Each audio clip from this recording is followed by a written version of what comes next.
Hi, everybody. Welcome to Film Forum. Thanks for coming tonight. My name is Mike Maggiore. I do the programming of the premieres with Film Forum director Karen Cooper, and I want to welcome you to the U.S. theatrical premiere of Narcissister Organ Player.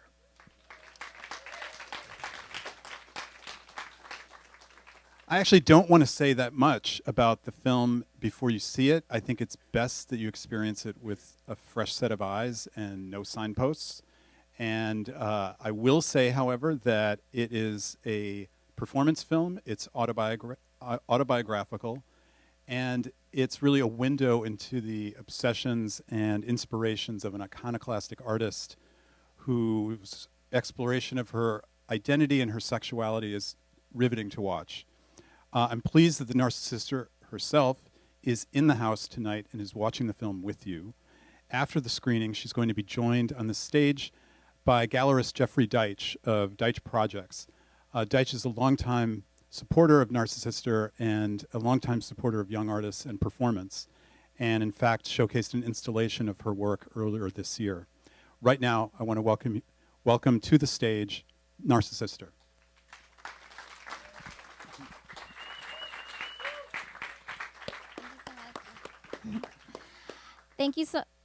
Thank you so much for coming. Thank you, Mike, for having us here. We're so thrilled. I just wanted to say quickly that I feel so grateful to have this opportunity to tell my story and to share it with all of you.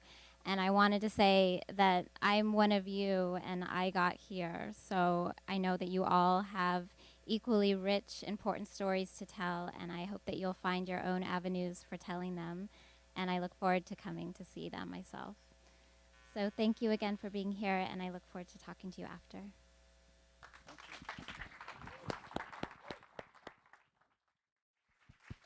Please welcome Narcissister, joined by Jeffrey Deitch.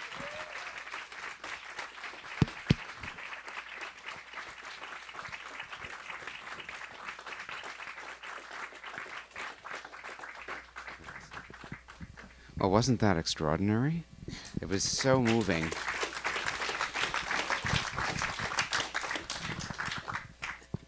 So it's very interesting. So many artists, they start, let's say, Emmanuel Rudnitsky became Man Ray.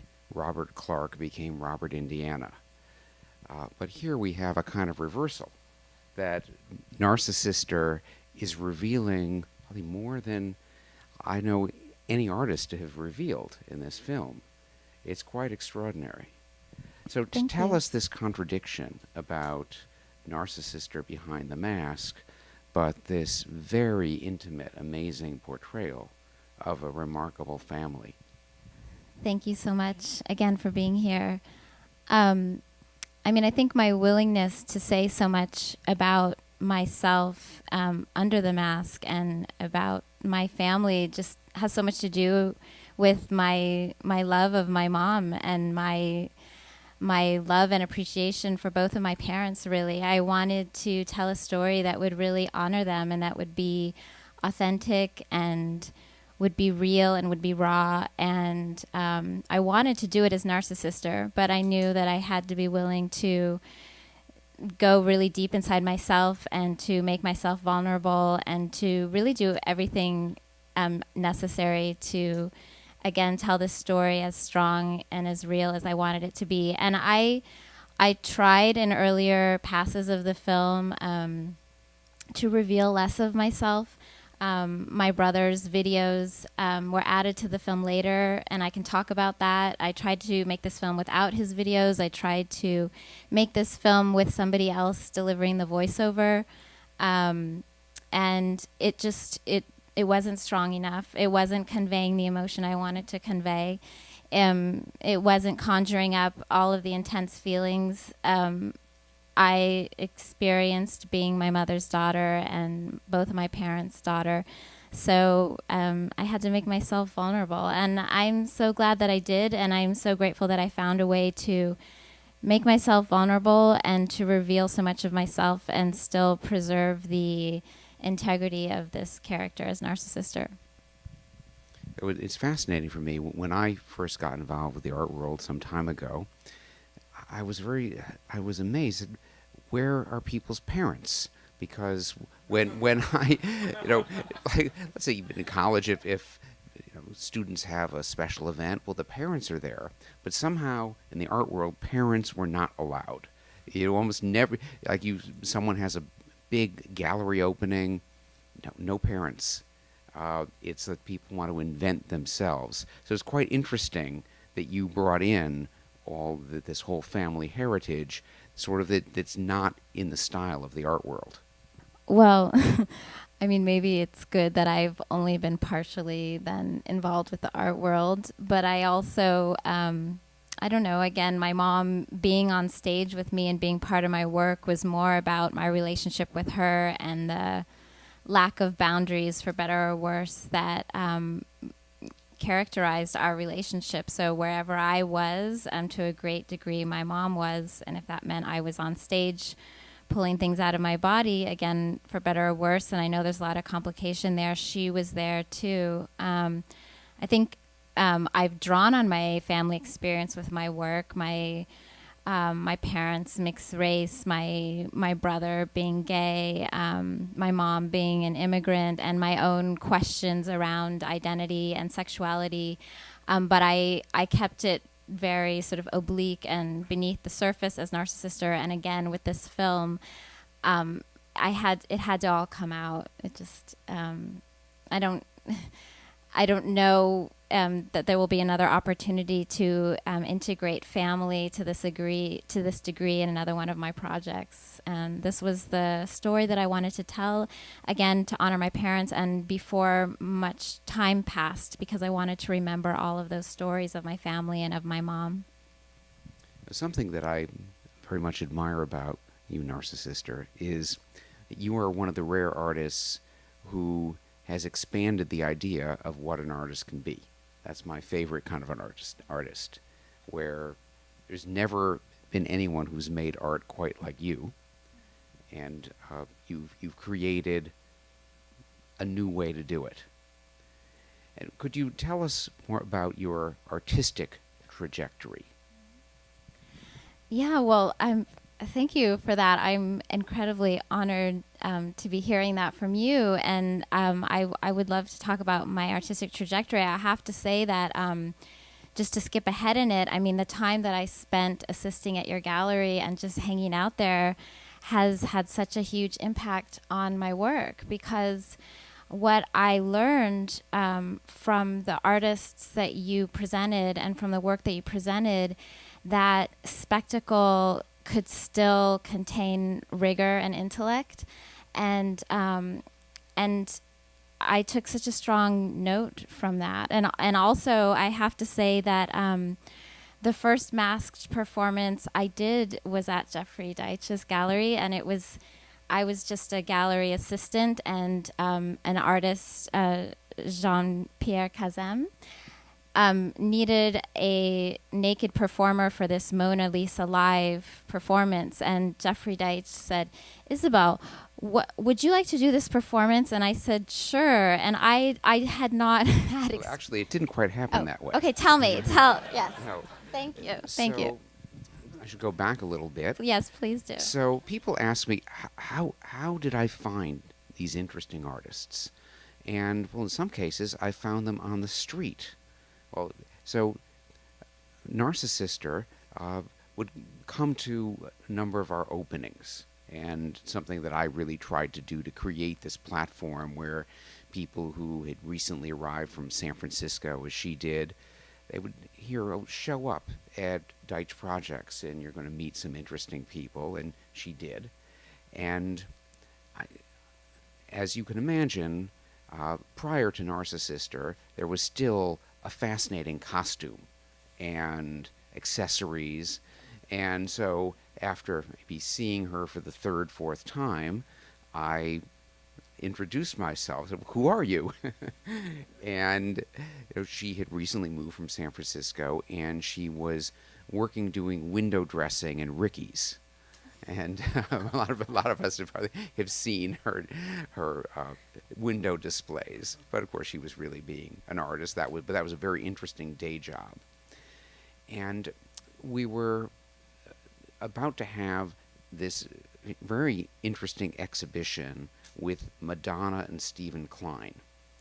And for something very unusual for an art gallery, where every aspect of the exhibition, from the blue lights outside, the graphics, the press release that Madonna edited herself, it all had to be perfect.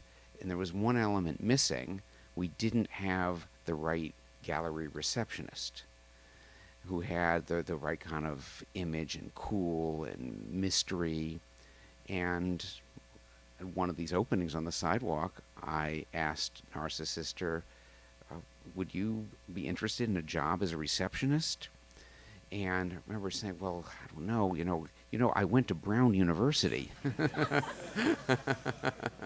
And it wasn't exactly what she had been trained for, but she was up for it. And, what a special thing to have Narcissister as our gallery receptionist. And Madonna and Stephen Klein were thrilled. So one day we're sitting around the reception desk, and the artist Jean-Pierre Cazem is there from Paris, and we're talking about what are we going to do? We need someone to be a live nude model to stand on stage in the gallery wearing this heavy Mona Lisa mask. And Narcissister overheard this, and it wasn't, I didn't ask you to do it. Okay. You listened and said, Jeffrey, I'll do that. I'll be the model, as long as nobody sees my face. And so that was the deal. It was very difficult to do. You had to stand every day. I think it was winter. It was cold. And but it was quite interesting. It was the room was all darkened except for one spotlight up from above. And Narcissister was the perfect Mona Lisa. And what thank you for that. What I will add that you don't remember is that you felt that I wasn't the perfect Mona Lisa. Which was okay, but something I've always appreciated about you, Jeffrey, is that you're very direct. So you came and said, Isabel, you were okay, but you looked very nervous, and you're too petite for the mask. The mask is too big for your body. But you allowed me to continue to do it and to have the opportunity and to feel what it was like to use my body and to experience anonymity and to understand what a powerful combination that felt like to me. And so a few months after that, now can we use Isabel? Okay. So Isabel calls me up and says, you've got to come into my studio. I'm developing a performance. I think you'll find it interesting. And like some of you who are artists, and ask a curator, art dealer, often they never actually get there. They say, oh, yeah, I'm coming, but they never show up, or they say they're coming, and then, they miss their appointment. So this was someplace, the studio was someplace out. I would have to take trains for 45 minutes an hour, and I never got there. And so then Isabel, I see her and what's up, and she says, oh, I'm performing at the Box. And well, so I'll get there. But the problem with the Box is the performances didn't start until midnight. And 1:30. 1:30. Okay, so that was not easy for me to do, and so I missed all the early performances. But what happened is the 8 months or more into this, a Japanese art dealer asked me if I would help entertain his biggest client and take them out to see the town and show them downtown. Sure. But it turned out they wanted to go to the Box, and it costs a fortune and all that. But they were willing to pay, and so I end up at the Box past midnight, and I think, isn't this where Isabel is performing? And I asked them and said, is Isabel going on? It wasn't public of the name Narcissister yet. And said, oh yeah, she's going to go on at 1:30. So somehow I braced myself and stayed up. And Narcissister comes on, and I say I was never as astonished in my life by an artistic performance. And something that you really live for in this field is to be astonished, to be amazed. And I was amazed. I could not believe it. And here was somehow this transformation of this Jean-Pierre Cazem mask on the naked body, but Isabel had turned it into something so personal in her invention, and I just couldn't believe what I was seeing. And I was knocked out, and we've done a number of things since then. But maybe you could talk about how this whole process happened and how you became Narcissister. Sure. Well, so I moved to New York City the day after I graduated from Brown University. I had a scholarship to study dance at the Alvin Ailey School. So I studied there. I became a professional dancer, and all the while I was working on my artwork. I've known that I was an artist, that I wanted to be an artist since I was a child. I would take extension classes with all the college students as a young girl at UC San Diego, where my father was a professor. So I got into dance, but I was working on my art on the side, and then I realized that I didn't have the competitive edge needed to continue as a dancer, although I was very good and strong as a dancer. And I started to get injuries, and so I then I stopped dancing, I focused on my art path. As Jeffrey said, I was supporting myself as a window display designer, and I started doing studio programs like the Whitney Independent Studies program. So I started to learn a bit about criticality and politics and identity in art. And I was making work. I was making collage work. I was making some sculpture work. I was doing this wheat pasting series around the city. And then actually I was approached by Lyle Ashton Harris, who's here, to style a series of photographs that he was about to take. And so I did that. And as I was working with Lyle, I said to him, Lyle, I'm taking these pictures. I feel like I could do something more interesting with my work. I don't know what's missing. And Lyle said, well, have you ever thought about putting yourself in your work?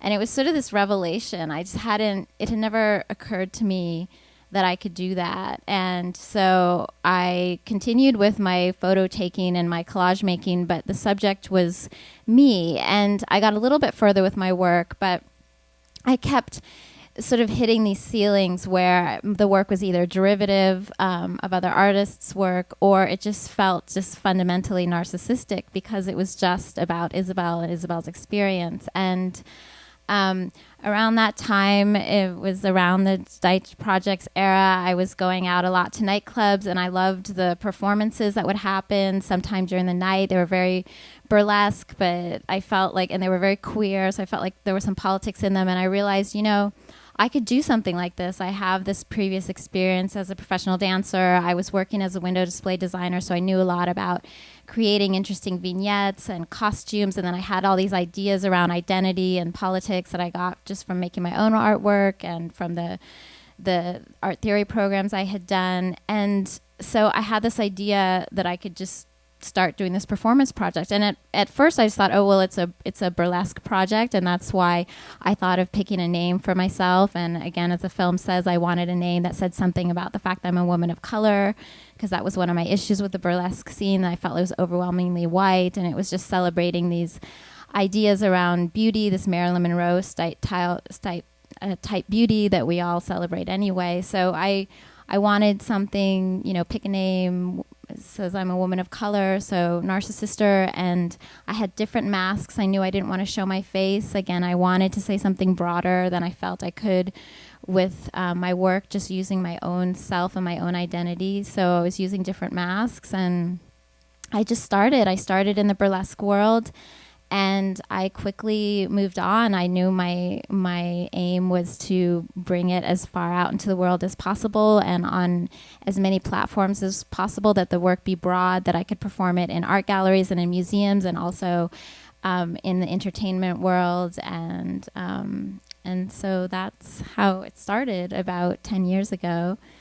So tell us about the masks, because these masks are just remarkably emotive. They're like great figurative sculptures. So do you make these masks yourself? Are they found?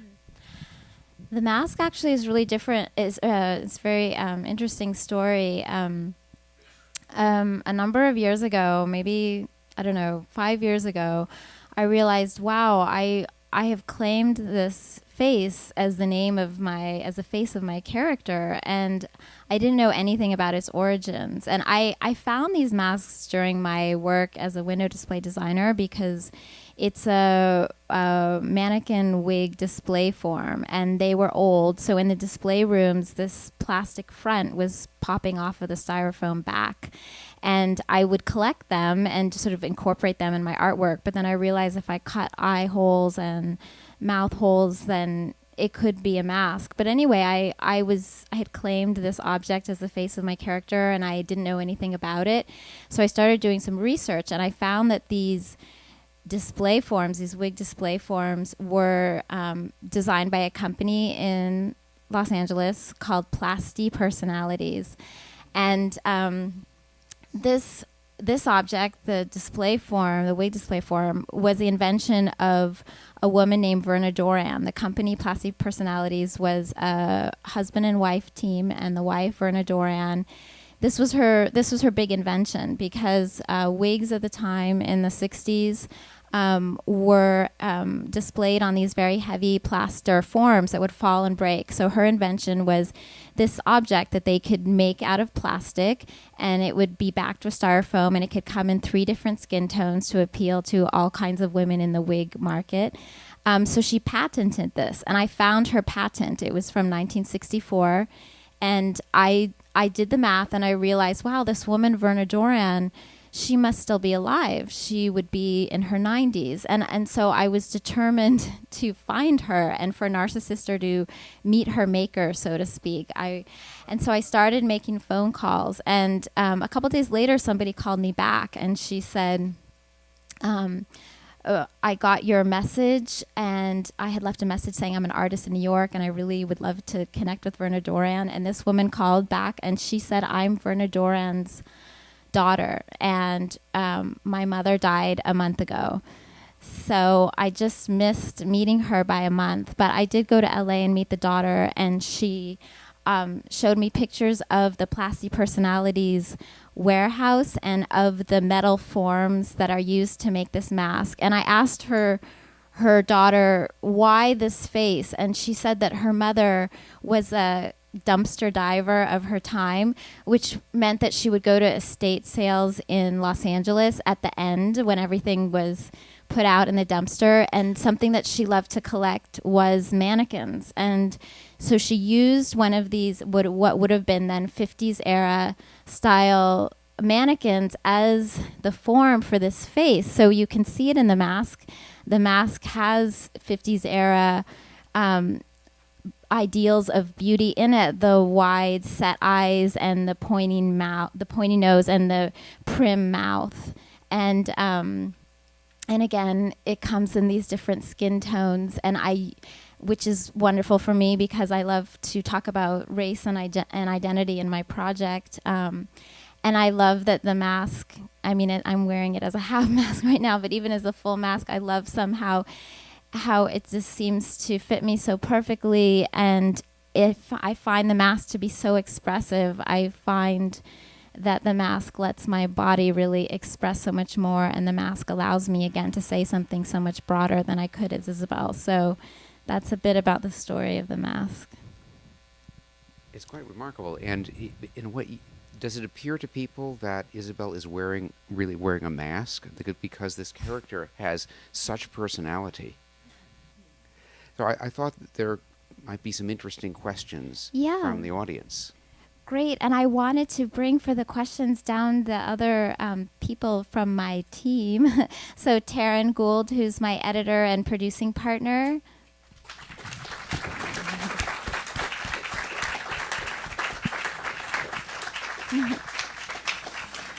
and my brother Bernard Lumpkin, who's a cinematographer and now executive producer.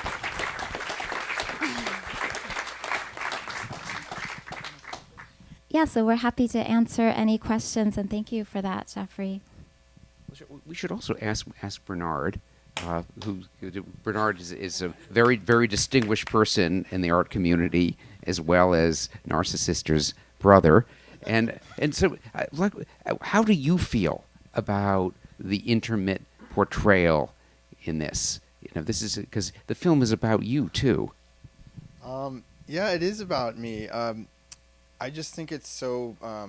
I spend a lot of time around artists, listening to Jeffrey talk. It's so interesting because, you know, we try to absorb and we try to learn a lot, and those moments where you feel like at a loss, or you feel challenged, or you feel, as you said, surprised or astonished, which is just so perfect, are few and far between. But you try to keep your tentacles up for those moments.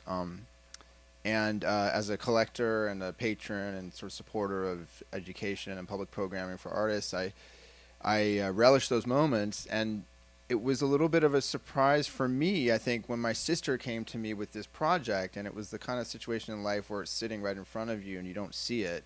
I knew that she was working on the film, and I knew that she had gotten to a point with it where she felt like it needed something else. There was something missing, and I knew she was telling a story about our mom. And you know, in a family, you have your own relationship with your parents' story, and I think that, you know, Isabel and I had sort of, you know, the way all families are, we have our own separate story narratives around our parents, and the film was her version, and for a long time I supported her, but I also sort of felt that that was sort of her story and her version. So when she came to me with the request, that I had done these interviews with my mom, and I had not even watched them myself. It's sort of like the kind of thing you do, and you just put it away, and you say, you know, one day I'll look at this. And it was before I had children, and it was before, like, I had even a sense of how valuable these tapes might be, because it was my mother's story, and I knew that once she was gone, there would be no one to tell the whole story of the journey from Tangiers and the early years of her time in New York and meeting my father. So I just sat down over a period of 6 months and visited her, and she was having operations and in the hospital, so there was a sort of urgency to it, and just let her sort of speak in the way that I just sort of let the camera sit there. And I was working at MTV at that time, doing documentaries, producing news stories, and so it was part of just what I was doing with work, and also it had this connection to my own family. But so when Isabel came to me with the you know, saying, Bernard, I think I could really use this footage you have of mom. And initially I was very resistant, because I had sort of considered her work and her practice sort of separately from my own sort of,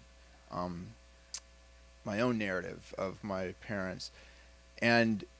But then she was insistent, and I thought of myself again, like what Jeffrey was saying about being astonished and being surprised, and I felt myself like, this is something which actually is pushing me and making me feel uncomfortable, and what is that about? And so I agreed to let her use the film, but first I wanted to watch them myself, because I had literally never watched those tapes. And I think just the right amount of time had passed, and I had just enough distance to sort of sit down and watch them. And as I watched them, I was like, sort of pleasantly surprised, because it was, I mean, first of all, I just realized what a character my mother was, and how interesting she was, and her body language and her accent and all these things that you sort of forget, you know, when you're too close to them. You see them at a distance, suddenly jump out. And so I realized that it was I enjoyed watching them. It wasn't traumatic. It was very meaningful and special. And I sort of realized, like, this is the moment, this is the time, this is the place for these tapes and these interviews to go. And they went into the film, and you see the result. I'm afraid that's all we have time for, but I want to thank you so much for coming tonight, Jeffrey, Narcissister, Taryn. Thank you all. Thank you so much. Thank you, Film Forum, for having us. It's a real honor.